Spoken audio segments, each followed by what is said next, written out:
Here are the options for a coalition government, given to us by those who decided not to vote.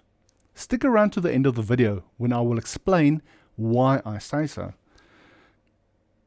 There are a number of scenarios that have been explained as doomsday scenarios, and I have a scenario which is ultimately the worst of the worst, and that is where the ANC, the MK Party, the EFF, the IFP, and the Patriotic Alliance, Gayton McKenzie and Company, those five form a coalition. Then they have 70.3%, a 2/3 majority. That is my ultimate doomsday scenario. And they would then have enough control over the government to do as they please, 2/3 majority, no opposition will be able to stop them. A lesser doomsday scenario would be the ANC, the MK, and the EFF. And we know the EFF is not friendly towards a lot of the minority groups, so let's hope that never realizes, because the ANC, the MK Party, and the EFF would then have 64.3% control. Another scenario would be the ANC and the MK Party alone. Enemies as they are at this stage, it is a scenario that can happen, and they will just have enough control at 54.8%. Another scenario is the ANC, the EFF, and the IFP, who will then have 53.6% control. The last option of these scenarios, which we don't want to see at all, is the ANC, EFF, and Patriotic Alliance, who will just have enough to control the government at 51.8%.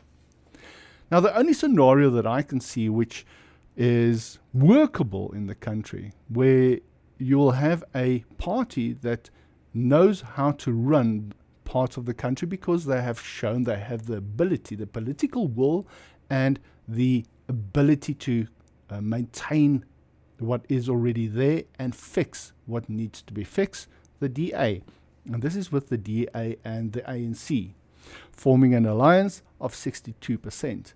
Though there are a lot of people who do not agree with the DA, this is a better scenario than any of the other scenarios that I have on this list.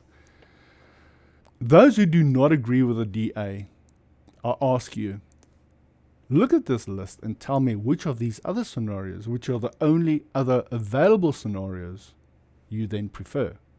Now, why did I say that those who did not vote gave us these coalition choices? Well, simply put, we have 46.5 million people in this country, of which only 27.6 million registered to vote, leaving 18.8 million unregistered to vote. They can't vote. The IEC made a big hoo-ha that 58% of the voters who are registered arrived to vote. But they're completely ignoring the 18.8 million who did not register. This means that there are about 11.4 million people of the registered voters who did not vote, and if you add them to the 18.8 million out there who could have registered, we have around 30.2 million people who could have voted who did not vote.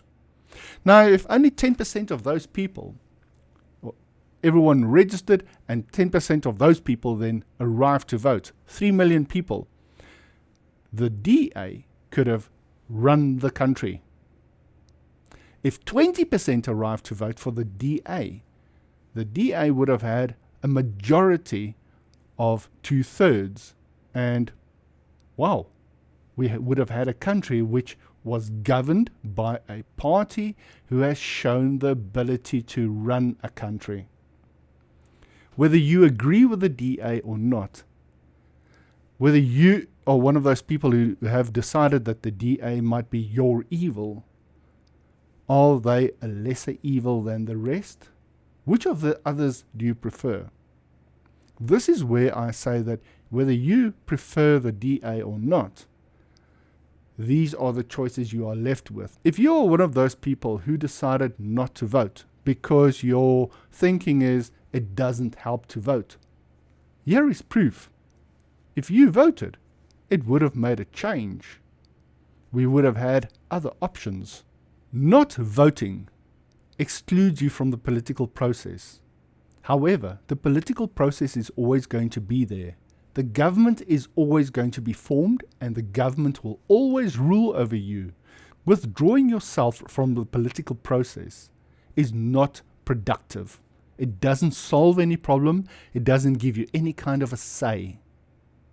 So by withdrawing from the political process, all you are doing is that you are excluding yourself from a say in what the government decides over you.